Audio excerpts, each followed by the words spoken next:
ಮೊದಲಿಗೆ ಜೈ ಭೀಮ್. ಮುಖ್ಯವಾಗಿ 4ನೇ ತಾರೀಕು ಮೈಸೂರು ಹಾಗೂ ಕೊಡಗು ಲೋಕಸಭಾ ಕ್ಷೇತ್ರದಿಂದ BSP ಪಕ್ಷದ ಅಭ್ಯರ್ಥಿಯಾಗಿ ನಾಮಪತ್ರ ಸಲ್ಲಿಸ್ತಾ ಇದ್ದೀನಿ. ಆ ವಿಚಾರಕ್ಕೆ ಎಲ್ಲ ನಮ್ಮ ಬಹುಜನ ಸಮಾಜದ ಎಲ್ಲ ಕಾರ್ಯಕರ್ತರು ಹಾಗೂ ಹೋರಾಟದ ಒಡನಾಡಿಗಳು ಹಾಗೂ ಮಾಧ್ಯಮ ಮಿತ್ರರು ದಯಮಾಡಿ ಈ ಕಾರ್ಯಕ್ರಮಕ್ಕೆ ಕೈ ಜೋಡಿಸಿ ಒಂದು ಬೆಂಬಲವನ್ನು ಸೂಚಿಸಿ ಈ ಕಾರ್ಯಕ್ರಮವನ್ನು ಯಶಸ್ವಿಗೊಳಿಸ್ಕೊಳ್ಬೇಕಾಗಿ ಮೊದಲಿಗೆ ನಾನು ವಿನಂತಿಸ್ತೀನಿ. ಅದರ ಜೊತೆಗೆ ಕೊಡಗು ಮತ್ತು ಮೈಸೂರು ಅತಿ ಹೆಚ್ಚು ಮಹಿಳೆಯರು ಇರುವಂಥ ಒಂದು ಕ್ಷೇತ್ರ. ಈಗಿರುವ ಏನು ಯೋಜನೆಗಳಿರಬಹುದು, ಕೆಲವು ಅಬ್ಬರದ ಸಿದ್ಧಾಂತ ವಿಚಾರಗಳನ್ನು ಇಟ್ಟು ಮಾತಾಡುವಂಥ ವಿಚಾರಗಳಿಗೆಲ್ಲದಕ್ಕಿಂತ ಹೊರತುಪಡಿಸಿ ಗೆಲ್ಲುವಂಥ ವಿಚಾರ ಏನಂದರೆ ಸಂವಿಧಾನದ ಆಶಯದಲ್ಲಿ ಸಂವಿಧಾನದ ಮೂಲ ಆಶಯಗಳಾದಂತಹ ಸಾಮಾಜಿಕ ರಾಜಕೀಯ ಹಾಗೂ ಏನು ಆರ್ಥಿಕ ಸಮಾನತೆಗೋಸ್ಕರ ಮುಖ್ಯವಾಗಿ ಕೆಲಸ ಮಾಡ್ತೀನಿ ಅನ್ನೋ ಒಂದು ನಿಟ್ಟಿನಲ್ಲಿ ನಮ್ಮ ಸಂವಿಧಾನವನ್ನೇ ಮ್ಯಾನಿಫೆಸ್ಟೋವನ್ನಾಗಿ ಮಾಡಿಕೊಂಡಿರುವಂಥ BSP ಪಾರ್ಟಿಯ ಧ್ಯೇಯೋದ್ದೇಶಗಳನ್ನು ಈಡೇರಿಸುವ ನಿಟ್ಟಿನಲ್ಲಿ ಕೆಲಸ ಕಾರ್ಯಗಳನ್ನ ಮಾಡ್ತೀನಿ. ಮೈಸೂರಿನ ಹಾಗೂ ಕೊಡಗಿನ ಜ್ವಲಂತ ಸಮಸ್ಯೆಗಳೇನು ಇದ್ರ ಬಗ್ಗೆ ನನಗೆ ಪರಿವಿದೆ. ಇಲ್ಲಿನ ಕಾರ್ಮಿಕ ವರ್ಗ ಇರ್ಬೋದು, ಹಾಗೂ ಇಲ್ಲಿ ಒಂದು ಸಣ್ಣ ಸಣ್ಣ ಭೂಮಿಯನ್ನು ಹೊಂದಿರುವಂತಹ ರೈತರ ಸಂಕಷ್ಟಗಳೇನು, ಈ ಎಲ್ಲ ವಿಚಾರಗಳ ಬಗ್ಗೆ ಬಹಳಷ್ಟು ಒಂದು ಅಧ್ಯಯನಗಳನ್ನು ಸಹ ಮಾಡಿದ್ದೀವಿ. ಅದಕ್ಕೆ ಪರಿಹಾರಗಳು ಏನು ಮಾಡಬೇಕು, ಯಾವ ನಿಟ್ಟಿನಲ್ಲಿ ಜನಪ್ರತಿನಿಧಿಗಳು ಜನಾನುರಾಗಿಯಾಗಿ ಕೆಲಸ ಮಾಡಬೇಕಾಗಿತ್ತು ಅದೆಲ್ಲವನ್ನ ಬಿಟ್ಟು ಜನಪ್ರಿಯತೆಗೋಸ್ಕರ ಕೆಲಸ ಮಾಡ್ತಾ ಇದ್ದಾರೆ. ಇಲ್ಲ, ತಾವು ಹಾಕಿರೋ ಅಮೌಂಟನ್ನು ಡಬಲ್ ಮಾಡ್ಕೊಳ್ಳಿಕ್ಕೋಸ್ಕರ ಮುಂದಿನ ಎಲೆಕ್ಷನ್ ತಯಾರಿಗೋಸ್ಕರ ಕೆಲಸ ಮಾಡ್ತಾ ಇದ್ದಾರೆ. ಆದರೆ ನಿಜವಾದ ನೈಜ ರಾಜಕಾರಣ ಅದಲ್ಲ. ಹಿಂದೆ ಬಾಬಾ ಸಾಹೇಬ್ರ ಒಂದು ಆಶಯವೇ ಬೇರೆ ಆಗಿತ್ತು. ಅವರ ಆಶಯದಡಿನಲ್ಲಿ ಕಾಂಶಿರಾಮ್ಜಿ ಬಹುಜನ ಸಮಾಜ್ ಪಾರ್ಟಿಯನ್ನ ಕಟ್ಟಿ ಬೆಹನ್ಜಿಯನ್ನ ಒಂದು 4 ಸಾರಿ ಮುಖ್ಯಮಂತ್ರಿಯನ್ನಾಗಿ ಮಾಡಿ ನಿಜವಾದ ರಾಜಕೀಯ ಹೇಗಿರಬೇಕು, ಹೇಗೆ ಪ್ರತಿಯೊಬ್ಬ ವ್ಯಕ್ತಿಗೂ ಸಹ ಅಟ್ಲೀಸ್ಟ್ ಸ್ವಂತವಾಗಿ ದುಡಿದು ತಿನ್ಲಿಕ್ಕೆ ಭೂಮಿ ಇರಬೇಕು. ಸ್ವತಂತ್ರ ಬಂದು ಇಷ್ಟು ವರ್ಷ ಆಗಿದೆ, ಇದುವರೆಗೂ ಸಹ ಎಷ್ಟೋ ಜನಕ್ಕೆ ಹಕ್ಕುಪತ್ರಗಳು ಸಿಕ್ಕಿಲ್ಲ. ಯಾವುದೋ ಕಾಲದಲ್ಲಿ ಸಿಕ್ಕಿರೋ ಹಕ್ಕುಪತ್ರಗಳು ಕುಟುಂಬಗಳು ದೊಡ್ಡದಾಗಿ ಬೆಳೆದಿದೆ. ಅವರಿಗೆ ಇದುವರೆಗೂ ಆ ಚಿಕ್ಕ ಮನೆಗಳಲ್ಲೇನೆ 10 ಜನ 15 ಜನ ಇದ್ದಾರೆ. ಇಡೀ ಕರ್ನಾಟಕದಲ್ಲಿ ನಾವು ಹುಡುಕಿದ್ರೆ ಹಕ್ಕುಪತ್ರಗಳಿಗೆ ಬಹಳ ದೊಡ್ಡ ಸಮಸ್ಯೆ ಇದೆ. ಅದ್ರ ಬಗ್ಗೆ ಯಾವುದೇ ರಾಜಕಾರಣಿ ತನ್ನ ಕ್ಷೇತ್ರದಲ್ಲಿ ಅಟ್ಲೀಸ್ಟ್ ಏನು ಭೂಮಿ ಇದೆ ಅದನ್ನ ಹಂಚುವಂತ ಕೆಲಸ ಮಾಡೋದಿಲ್ಲ. ಇವಾಗ್ಲೂ ಸಹ ತಳ ಸಮುದಾಯದವರು ಇನ್ನೂ ಅಲ್ಲಿ ಇಲ್ಲಿ ಹೋಗಿ ಕೂಲಿ ಮಾಡುವಂತ ಕೆಲಸಗಳಿದೆ. ಇದೇ ಮೈಸೂರಿನಲ್ಲಿ ಸಾವಿರಾರು ಜನ ಬೆಳಗಾಯ್ತು ಅಂದ್ರೆ ಹೆಣ್ಣು ಮಕ್ಕಳು ಗಾರ್ಮೆಂಟ್ಸ್ ಕೆಲ್ಸಕ್ಕೆ ಹೋಗ್ತಾರೆ. ನಿಜವಾಗ್ಲೂ ಯಾರು ಇಲ್ಲಿನ ಒಂದು ಜನಪ್ರತಿನಿಧಿ ಇದ್ದಾರೆ ಅದನ್ನ ಅವ್ರು ನೋಡ್ಬೇಕಾಗಿತ್ತು. ಇಲ್ಲಿ ನಮ್ಮ ಇದರಲ್ಲಿ ಊಟಗಳಿಲ್ಲಲ್ವಾ, ಇಂಡಸ್ಟ್ರಿಯಲ್ ಏರಿಯಾ ಇದೆ. ಇದು KIDB ಇಂದ ಬಹಳಷ್ಟು ಇಂಡಸ್ಟ್ರೀಸ್ ಲ್ಯಾಂಡ್ಗಳನ್ನ ಅಕ್ವಿಸಿಷನ್ ಮಾಡಿಕೊಂಡು ಲ್ಯಾಂಡ್ಗಳನ್ನ ಅಲಾಟ್ ಮಾಡಿದ್ರೆ ಯಾರು ಸಬ್ಸಿಡಿ ರೇಟಿಗೆ ಅಲಾಟ್ಮೆಂಟ್ ಮಾಡ್ತೀರಾ? ಯಾವ ಉದ್ದೇಶಕ್ಕೆ ಮಾಡುವಂಥದ್ದು? ಜನರಲ್ಲಿ ಅಲ್ಲಿನ ಸ್ಥಳೀಕರಿಗೆ ಉದ್ಯಮಶೀಲನಾಗಿ ಮಾಡಿ ಅವರಿಗೆ ಒಂದಷ್ಟು ಇಂಡಸ್ಟ್ರೀಸ್ ಓಪನ್ ಆದಾಗ ಅಲ್ಲಿರೋ ಒಂದಷ್ಟು ಬಡವರನ್ನ ಆರ್ಥಿಕವಾಗಿ ಮೇಲೆತ್ತೋ ಒಂದು ಇಂಟೆನ್ಷನ್ ಇಂದ KIDB ಇಂದ ಲ್ಯಾಂಡ್ಗಳನ್ನ ಕೊಡ್ತಾರೆ. ಆದ್ರೆ ಇವತ್ತು ಇಲ್ಲಿ ಲ್ಯಾಂಡ್ಗಳು ಯಾರಿಗೆ ಕೊಟ್ಟಿದ್ದಾರೆ? ಬೇರೆ ಬೇರೆ ರಾಜ್ಯದವರು, ಬೇರೆ ಬೇರೆ ಜಿಲ್ಲೆಯಿಂದ ಬಂದು ಬೇರೆ ಬೇರೆ ಇವರುಗಳು ಇಲ್ಲಿ ಸ್ಥಳೀಕರಿಗೆ ಯಾವುದೇ ರೀತಿಯಲ್ಲಿ ಒಂದು 5-10% ಸಹ ಲ್ಯಾಂಡ್ಗಳನ್ನ ಕೊಟ್ಟಿಲ್ಲ.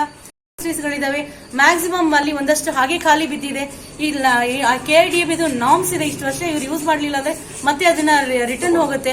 ಆ ತರದ ವಿಚಾರದಲ್ಲಿ ಇನ್ನು ಮುಂದಕ್ಕಾದ್ರೂ ಇಲ್ಲಿ ಮೈಸೂರಿಗೆ ಇರ್ಬೋದು, ಕೊಡಗಿನಲ್ಲಿ ಅದಕ್ಕೆ ಸಂಬಂಧಪಟ್ಟಂಗೆ ಕೊಡಗು ಸಮಸ್ಯೆ ಬೇರೆ ಇದೆ. ಮೈಸೂರಿನಲ್ಲಿ ಒಂದಷ್ಟು ಇಂಡಸ್ಟ್ರೀಸ್ಗಳನ್ನ ಜನಕ್ಕೆ ಉಪಯೋಗ ಆಗುವಂತ ಇಂಡಸ್ಟ್ರೀಸ್ ಹೆಸರಿನಲ್ಲಿ ಒಂದಷ್ಟು MSME ನಲ್ಲಿ ಕೋಟ್ಯಾಂತರ ರೂಪಾಯಿ ದುಡ್ಡು ಹೊಡ್ಕೊಳ್ಳೋದು, ಆಮೇಲೆ ಅದನ್ನ ಕ್ಲೋಸರ್ ಮಾಡ್ಕೊಳ್ಳೋದು. ಇಲ್ಲ, ಇಲ್ಲಿ KIDB ನಲ್ಲಿ ಒಂದಷ್ಟು ಲ್ಯಾಂಡ್ ತಗೊಂಡು ಅದನ್ನ ವೇರ್ ಹೌಸ್ಗಳು ಮಾಡಿ ಬಾಡಿಗೆ ದುಡ್ಕೊಂಡು ಕುತ್ಕೊಳ್ಳೋದಲ್ಲ. ನಿಜವಾಗಿ ಒಂದು ಕ್ಷೇತ್ರ ಉದ್ಧಾರ ಆಗಬೇಕು ಅಂದ್ರೆ ಅಲ್ಲಿರೋ ಪ್ರತಿಯೊಬ್ಬ ಮನೆಗೂ ಸಹ ಒಂದು ಉದ್ಯೋಗ ಮಾಡುವಂತ ಸಾವಿರಾರು ಯೋಜನೆಗಳಿದೆ. ಆ ಯೋಜನೆಗಳನ್ನ ಕಾರ್ಯರೂಪಕ್ಕೆ ತರುವಂತ ಕೆಲಸ ನಾವು ಮಾಡ್ತೀವಿ. ಹಾಗಾಗಿ ನಾನು ಒಬ್ಬ ಸಾಮಾನ್ಯ ಹೆಣ್ಣು ಮಗಳು. ನೀವು ಇಲ್ಲಿ ನೋಡಿರುವಂತವ್ರು ಎಲ್ಲ ಎಕ್ಸ್ಟ್ರಾರ್ಡಿನರಿ ಪರ್ಸನ್ಸ್. ಸಂವಿಧಾನ ಕೊಟ್ಟಿರೋ ಒಂದು ಪ್ರಾವಿಷನ್ ಇಂದ ಸಾಮಾನ್ಯ ಹೆಣ್ಣು ಮಗಳು ಇವತ್ತು ಒಂದು ಚುನಾವಣಾ ಕಣಕ್ಕಿಳಿದಿದ್ದೀನಿ. ಒಂದು ಸಾಮಾನ್ಯ ಹೆಣ್ಣು ಮಗಳು. ರಾಜಕೀಯ ಬೆಂಬಲ ಇಲ್ಲ, ಹಣಕಾಸಿನ ಬೆಂಬಲ ನಮ್ಮ ಹತ್ರ ಆ ದೊಡ್ಡ ಮಟ್ಟದಲ್ಲಿ ಇವಾಗ ಖರ್ಚು ಮಾಡ್ತಾರಲ್ಲ, ಪರ್ ಹೆಡ್ ಹಣ ಹೆಂಡ ಇದೆಲ್ಲ ಚೆಲ್ತಾರಲ್ಲ, ಮನೆಗೆ ಇಷ್ಟಿಷ್ಟು ಪರ್ ಓಟ್ ಇಷ್ಟು ಅಂತ, ಆ ಮಟ್ಟಕ್ಕೆ ನಾವಿಲ್ಲ.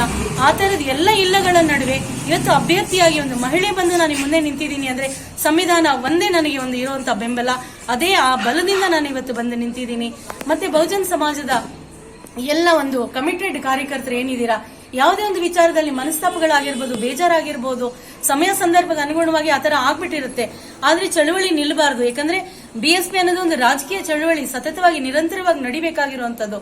ದಯಮಾಡಿ ತಾವು ಬೆಂಬಲಿಸಿ ಮತ್ತೆ ಅದನ್ನ ನಾವು ರೀಕ್ರಿಯೇಟ್ ಮಾಡಬೇಕಾಗಿದೆ, ಮತ್ತೆ ಆ ವೈಭವನ್ನ ಮರಳಿ ಪಡಿಬೇಕಾಗಿದೆ. ಹಾಗಾಗಿ ಎಲ್ಲ ನನ್ನ ಕಾರ್ಯಕರ್ತ ಬಂಧುಗಳಿಗೆ, ಎಲ್ಲ ಪದಾಧಿಕಾರಿಗಳಿಗೆ, ಪ್ರತಿಯೊಬ್ಬರಿಗೆ ಯಾರ ಮನಸ್ಸಿನಲ್ಲಿ ಬಾಬಾ ಸಾಹೇಬರು ಜೀವಂತವಾಗಿದ್ದಾರೆ, ಯಾರು ನೀಲಿ ಶಲ್ಯ ಹಾಕೊಂಡು ನಿಜವಾಗ ಅಂಬೇಡ್ಕರ್ನ ಜೀವಂತವಾಗಿ ಇಟ್ಕೊಂಡಿದ್ದಾರೆ, ಎಲ್ಲ ನನ್ನ DSS ಸಹೋದರ ಇರ್ಬೋದು, ಯಾರೇ ಇರ್ಬೋದು, ಎಲ್ಲರನ್ನು ನಾನು ವಿನಂತಿ ಮಾಡ್ಕೊಳ್ಳೋದೇನಂದ್ರೆ, ನೀವು ಬೇರೆ ಪಕ್ಷದಲ್ಲಿ ಹೋಗಿ ಗುಲಾಮ್ಗಿರಿ ಮಾಡೋ ಬದಲು ಇದು ನಿಮ್ಮ ಪಕ್ಷ, ನಿಮ್ಮ ಪಕ್ಷದಲ್ಲಿ ನೀವು ಬೆಂಬಲಿಸಿ ಗೆಲ್ಲಿಸಿ, ನಿಮ್ಮ ಪಕ್ಷದಲ್ಲಿ ನೀವು ರಾಜರಾಗಿ ಬಾಳಿ.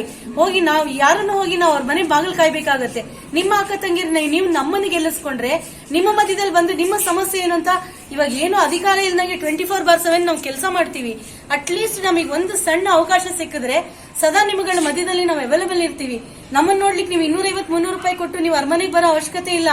ನಾವು ನಿಮ್ಮ ಮಧ್ಯೆ ಇದು ಕೆಲಸ ಮಾಡ್ತೀವಿ. ನೀವು ನಮ್ಮನ್ನು ಹುಡುಕೋ ಅವಶ್ಯಕತೆ ಇಲ್ಲ. ಇಲ್ಲೇ ಮನೆ ಮಾಡ್ತಾ ಇದ್ದೀನಿ ನಾನು. ಒಂದು ಸಾರಿ ನಾವು ಇಳಿದ್ರೆ ನಾವು ಕಮಿಟೆಡ್ ಹೋರಾಟಗಾರರು, ಯಾವುದೇ ಕಾರಣಕ್ಕೂ ಇಟ್ಟೆಜ್ಜೆ ಹಿಂದಕ್ಕೆ ಹೋಗುವಂತವ್ರಲ್ಲ. ಒಂದು ಸಾರಿ ಬಾಬಾ ಸಾಹೇಬ್ ನಮ್ ಚಳವಳಿ ಕಲ್ಸ್ಕೊಟ್ಟಿರೋ ಗುಣ ಅದು. ಒಂದು ಸಾರಿ ನಾವು ಕಮಿಟ್ ಆದ್ಮೇಲೆ ಅದರಿಂದ ಹಿಂದೆ ಸರಿಯೋದಿಲ್ಲ. ಏನೇ ಬರಲಿ ಇದರಲ್ಲಿ ಇದನ್ನ ಹೆದರಿಸ್ತೀವಿ. ಅದಕ್ಕೆ ಸಂಪೂರ್ಣವಾಗಿ ನಮ್ಮ ಪಕ್ಷ ಹಾಗೂ ನಮ್ಮ ಕಾರ್ಯಕರ್ತರು, ನನ್ನ ಸಹೋದರರು, ನನ್ನ ಬಂಧು ಬಳಗ, ಹೋರಾಟದ ಒಡನಾಡಿಗಳು, ನನ್ನೆಲ್ಲ DSS ಸಹೋದರರು, ಮತ್ತೆ ನಾನೊಂದು ವಾಲ್ಮೀಕಿ ಸಮುದಾಯದ ಹೆಣ್ಣುಮಗಳಾಗಿರೋದ್ರಿಂದ ತಡವಾಗಿ ಬಂದಿದ್ದೀನಿ. ಆದ್ರೆ ಸಮುದಾಯದ ಎಲ್ಲರೂ ಆಲ್ರೆಡಿ ಮಾತಾಡಿದ್ದಾರೆ. ಮೊದಲೇ ಬಂದಿದ್ರೆ ಖಂಡಿತ ಮೇಡಮ್ ನಾವು ಒಳ್ಳೆ ಒಂದು ರಿಸಲ್ಟ್ ಕೊಡ್ತಾ ಇದ್ವಿ. ತಡ ಆದ್ರೂ ಪರವಾಗಿಲ್ಲ, ಪ್ರೀ ಎಂಟ್ರಿ ಇದು. ನಾವು ಲೇಟ್ ಆಯ್ತು ಅನ್ನೋದಕ್ಕಿಂತ ಮುಂಚೆ ಅಟ್ಲೀಸ್ಟ್ ಇವಾಗ ಒಂದು ಫೇಸ್ ರೆಕಗ್ನೈಸ್ ಆಗುತ್ತೆ. ಈ ತರದ ಒಂದು ಮನಸ್ಥಿತಿ ಇರುವಂತವ್ರು ಇದ್ದಾರೆ. ನಾವು ಮುಂದಕ್ಕಾದ್ರೂ ಅವರಿಂದ ಒಂದು ಎಕ್ಸ್ಪೆಕ್ಟೇಷನ್ ಮಾಡಬಹುದು. ಇವತ್ತು ಎಲ್ಲ ಡೌಟ್ಗಳನ್ನ ಕೇಳಿದ್ರು ನಮ್ಮ ಮಾಧ್ಯಮ ಸಹೋದರರು. ಖಂಡಿತ ಯಾರಿಗೇ ಆಗ್ಲಿ ಆ ಡೌಟ್ ಬರೋದು ನಿಜ. ಬರ್ತಾರೆ ಯಾರೋ ಎಲೆಕ್ಷನ್ ಟೈಮಿಗೆ ಒಂದಷ್ಟು ಬಿಜೆಪಿಗೆ ಫೇವರ್ ಆಗುತ್ತಾರೆ, ಒಂದಷ್ಟು ದುಡ್ಡು ತಗೊಂಡು ವೋಟ್ ಡಿವೈಡ್ ಮಾಡೋಗ್ತಾರೆ, ಇಲ್ಲ ಕಾಂಗ್ರೆಸ್ಗೆ ಫೇವರ್ ಆಗಿ ಅಲ್ಲೊಂದಷ್ಟು ದುಡ್ಡು ತಗೊಂಡು ಅವ್ರು ಮರೆಯಾಗ್ತಾರೆ. ಆ ತರದಕ್ಕೇನೋ ಬಂದಿದಾರೇನೋ, ಕಾಂಗ್ರೆಸ್ ವೋಟ್ ಡಿವೈಡ್ ಮಾಡಕ್ ಬಂದಿದಾರಾ, ಇಲ್ಲ ಬಿಜೆಪಿ ವೋಟ್ ಡಿವೈಡ್ ಮಾಡಕ್ ಬಂದಿದಾರಾ, ಇವರೊಂದು 50,000 ವೋಟ್ ಕಿತ್ಕೊಂಡ್ರೆ ಆ ಪಕ್ಷ ಗೆಲ್ಬಹುದು, ಈ ಪಕ್ಷ ಗೆಲ್ಬಹುದು, ಈ ಯಾವುದೇ ಸಿದ್ಧಾಂತ ಮಾಡ್ಕೊಂಡ್ ಬಂದಿಲ್ಲ ನಾವು. ಇದೊಂದು ನ್ಯಾಷನಲ್ ಪಾರ್ಟಿ. ಎಲ್ಲದಕ್ಕಿಂತ ಹೆಚ್ಚಾಗಿ ಮಹಿಳೆಯರಿಗೆ ಒಂದು ಐಕಾನ್ ಆಗಿ ಉಕ್ಕಿನ ಮಹಿಳೆ ಅಂತ ಹೆಸರು ತಗೊಂಡಿರೋ ಬೆಹನ್ಜಿ ಮಾಯಾವತಿ ಅವರು ಲೀಡ್ ಮಾಡ್ತಾ ಇರುವಂತ ಪಾರ್ಟಿ ನನ್ನಂತ ಸಾವಿರಾರು ಮಹಿಳೆಯರಲ್ಲಿ ಒಂದು ನಾಯಕತ್ವ ಗುಣವನ್ನ ಹುಟ್ಟಿಸಿದ್ದಾರೆ. ಅಂತ ಒಂದು ಪಾರ್ಟಿನಲ್ಲಿ ಇವತ್ತು ನಾನು ಬಂದಿದ್ದೀನಿ ಅಂದ್ರೆ ಯಾವುದೇ ಕಾರಣಕ್ಕೂ ಯಾರನ್ನ ಯಾವುದೇ ಪಕ್ಷದ ಡಿವೈಡ್ ಮಾಡೋದಲ್ಲ. ನಮ್ದು ನ್ಯಾಷನಲ್ ಪಾರ್ಟಿ, ನಾವು ಕಂಟೆಸ್ಟ್ ಮಾಡ್ತಾ ಇದೀವಿ. ಈ ಸಾರಿ ಇಂಡಿವಿಜುವಲ್ ಆಗಿ ಕಂಟೆಸ್ಟ್ ಮಾಡ್ತಾ ಇದೀವಿ. ಯಾವುದೇ ಪಾರ್ಟಿ ಜೊತೆಗೆ ಒಳ ಒಪ್ಪಂದ ಹೊರ ಒಪ್ಪಂದ ಏನೂ ಇಲ್ಲ. ಫೈಟ್ ಮಾಡ್ತೀವಿ. ನಮ್ಮ ಕಾರ್ಯಕರ್ತರ ಓಟು, ನಮಗೆ ಕಮಿಟೆಡ್ ಓಟು ನಮಗಿದ್ದೇ ಇರುತ್ತೆ. ಜೊತೆಗೆ ಇನ್ನಷ್ಟು ಜನ ನಮ್ಮ ಸಮುದಾಯದವರು ಆಲ್ರೆಡಿ ಮಾತು ಕೊಟ್ಟಿದ್ದಾರೆ, ಖಂಡಿತ ನಾವು ಬೆಂಬಲಿಸ್ತೀವಿ ಅಂತ. ಎಲ್ಲೇ ಕರ್ನಾಟಕದ ರಾಜ್ಯಾದ್ಯಂತ ಎಲ್ಲೆಲ್ಲಿ ನಾಯಕ ಕಮ್ಯುನಿಟಿ ಇದೆ ಪ್ರತಿಯೊಬ್ಬರು ಕಾಲ್ ಮಾಡ್ತಾ ಇದ್ದಾರೆ. ನನಗೆ ನಿಜವಾಗ್ಲೂ ಖುಷಿ ಆಗ್ತಾ ಇದೆ. ಒಂದು ಹೆಣ್ಣು ಮಗಳಾಗಿ ನನಗೆ ಇಷ್ಟೊಂದು ಬೆಂಬಲಿಸ್ತಾ ಇದ್ದಾರಾ, ನಿಜವಾಗ್ಲೂ ನನಗೆ ಈ ಚಳವಳಿ ಇಷ್ಟೆಲ್ಲ ಕೊಡ್ತಾ ಅಂತ. ನಾನು ಸೋಲ್ತೀನೋ ಬಿಡ್ತೀನೋ, ನನಗೆ ಠೇವಣಿ ಕಳ್ಕೊಳ್ತೀನೋ ಅದ್ರ ಬಗ್ಗೆ ನನಗೆ ಚಿಂತೆ ಇಲ್ಲ. ಆದ್ರೆ ಜನಗಳ ಬೆಂಬಲ ರೆಸ್ಪಾನ್ಸ್ ಹೇಗಿದೆ ಅಂದ್ರೆ, ನಾನು ಇವಾಗ ಆಲ್ರೆಡಿ ಗೆದ್ದಿದ್ದೀನಿ ಅಂತ ತಿಳ್ಕೊಂಡಿದ್ದೀನಿ. ನಾನು ಕೆಲಸ ಶುರು ಮಾಡ್ತೀನಿ.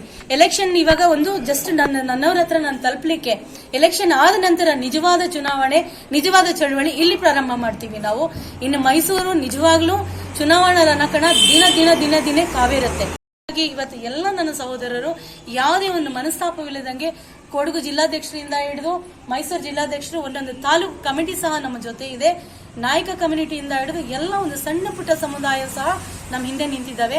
ರಿಸಲ್ಟ್ ನೀವು ನೋಡಿದ್ರೆ ನಿಮಗೆ ಗೊತ್ತಾಗುತ್ತೆ ಏನಾಗುತ್ತೆ ಅಂತ. ಸೊ ಯಾವುದೇ ಒಂದು ರೀತಿಯಾದ ಕಮಿಟ್ಮೆಂಟ್ಗೆ ಒಪ್ಪದೆ ಖಂಡಿತವಾಗಿ ನಿಂತು ಜಯಿಸುವಂತ ಒಂದು ಕೆಪಾಸಿಟಿ ಇರುವಂತ ಟ್ರೂ ಅಂಬೇಡ್ಕರ್ ರೈಟ್ ಆಗಿ ನಾನು ಇವತ್ತು ನಿಮ್ಮ ಮುಂದೆ ಬಂದು ನಿಂತಿರುವಂತದ್ದು. ನಾವು ಬಾಬಾ ಸಾಹೇಬರನ್ನ ಮಾತಿಗೆ ಇಟ್ಕೊಂಡಿಲ್ಲ, ಅವ್ರನ್ನ ಬರೀ ಒಂದು ಕೊಳ್ಳಲ್ಲಿ ಇಟ್ಕೊಂಡಿಲ್ಲ, ಕರಳಲ್ಲಿ ಇಟ್ಕೊಂಡು ಜೀವನ ಮಾಡ್ತಾ ಇರುವಂತವ್ರು ನಾವು.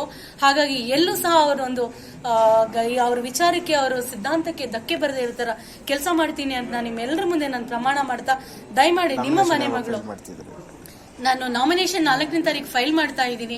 ಬಹುಶಃ ಸಮಯ ನಮ್ಮ ಎಲ್ಲ ನಾಯಕರ ಹತ್ರ ಡಿಸೈಡ್ ಮಾಡಿ ನಾವು ಅದನ್ನ ಒಂದು ಅನೌನ್ಸ್ ಮಾಡ್ತೀವಿ, ಟೈಮ್ ಯಾವಾಗ ಅಂತ. ಯಾಕಂದ್ರೆ ಸಮಯ ಒಂದು ನಿರ್ಧಾರ ಆಗಿಲ್ಲ, ಡೇಟ್ ನಿರ್ಧಾರ ಆಗಿದೆ. ಹಾಗಾಗಿ ತಾವೆಲ್ಲರೂ ಬಂದು ಬೆಂಬಲಿಸಿ. ಯಾಕಂದ್ರೆ ಹಣ